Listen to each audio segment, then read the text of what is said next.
네, 2020년 2월 19일 수요일 한국경제 일면 기사입니다. 첫 번째 기사입니다.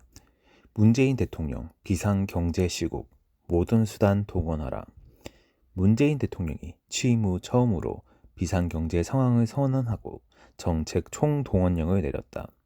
연초부터 불어닥친 신종 코로나 바이러스 감염증, 코로나19 후폭풍이 사스와 메르스 사태보다 민생 경제에 미치는 영향이 클 것이란 판단에서다. 문 대통령은 18일 청와대에서 주재한 국무회의에서 비상경제 시국이라는 상황 인식을 가지고 엄중하게 대처해야 한다며 정부가 취할 수 있는 모든 수단을 이용하는 특단의 대책이 절대적으로 필요한 때라고 위기감을 높였다. 특히 비상한 상황에는 비상한 처방이 필요하다고 강조했다. 문 대통령은 코로나19 여파로 경제 현장 곳곳에 경고음이 울리고 있다고 진단했다. 중국과 연계돼 있는 우리 기업의 공급망과 생산 활동이 차질을 빚고 있고 우리 수출 비중의 4분의 1을 차지하는 대중국 수출이 큰 폭으로 감소하고 있다고 지적했다. 관광, 문화, 여가 등 서비스업의 타격도 상황이 심각하다고 보고 있다. 문 대통령은 소비와 내수가 크게 위축되고 있고 기업과 자영업자들의 시름이 깊어지고 있다고 우려했다.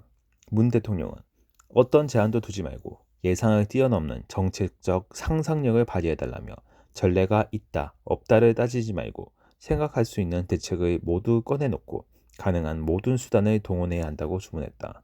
정부는 이달 1차 종합 지원 대책을 마련하기로 했다.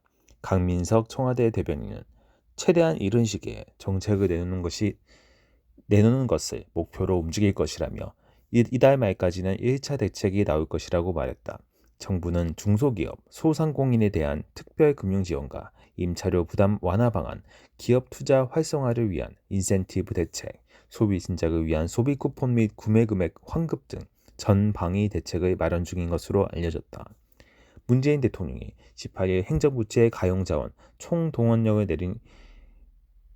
내렸다. 신종 코로나 바이러스 감염증 사태로 인한 경제 상황을 그만큼 엄중하게 인식하고 있다는 의미다. 이달 5분 남짓한 문 대통령의 국무회의 모두 발언에는 비상경제, 비상시국 등 비상이라는 단어만 6차례 등장했다. 지난해 7월 일본의 수출 규제를 포함해 취임 후 나온 문 대통령의 경제 관련 발언 가운데 가장 수위가 높았다.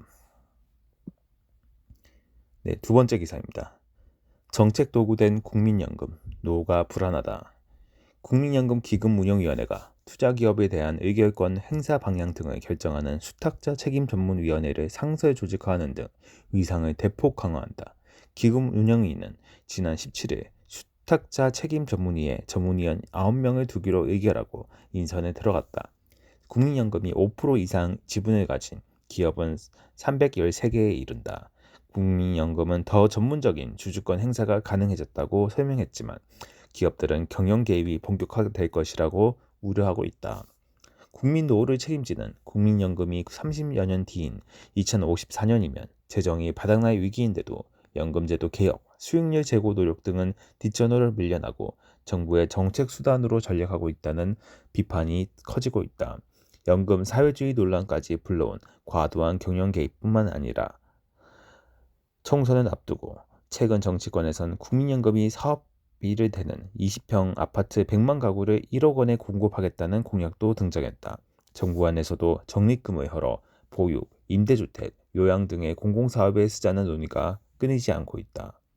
국민연금이 정책 수단으로 동원되는 것은 낡은 의사결정 구조 때문이다.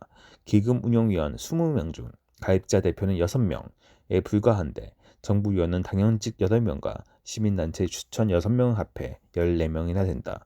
돈을 한 푼도 내지 않는 정부가 국민 노후 자금 운영을 마음대로 결정할 수 있는 구조다. 정책 우선순위에 밀리다 보니 기금 운영 수익률도 저조하다. 일본, 노르웨이, 네덜란드, 캐나다 등 4개국의 5년 장기 수익률이 연평균 4.4에서 10.7% 수준인데 한국은 4.2%였다. 최강 전 보건복지부 장관은 정치적인 목적의 국민노후 자금을 이용해서는 안 된다고 말했다.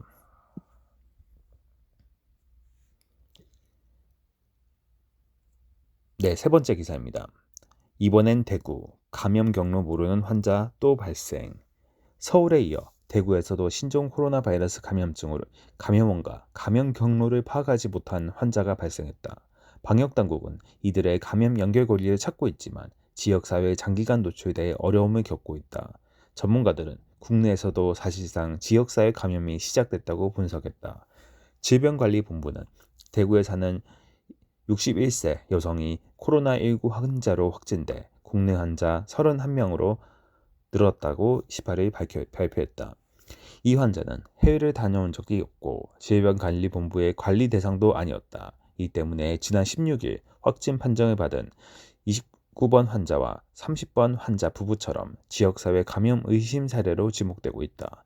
정부는 18일 국무회의를 열어 예비비 1,041억 원을 투입해 추가 확산을 막기로 했다. 일본 다이아몬드 프린세스호에 탑승한 우리 국민 4명과 일본인 가족 1명을 데려오기 위한 대통령 전용기도 현지에 도착했다. 19일 귀국한다.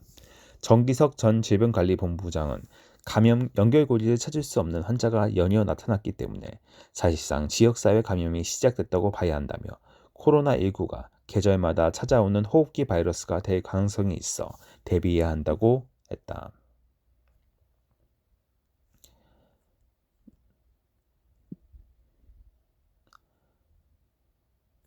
네, 오늘 마지막 기사입니다.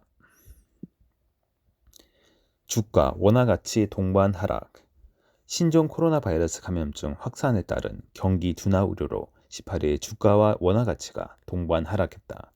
코스피 지수는 1.48% 내린 2208.88에 마감했다. 외국인과 기관 투자자가 8천여 원 어치를 순매도했다.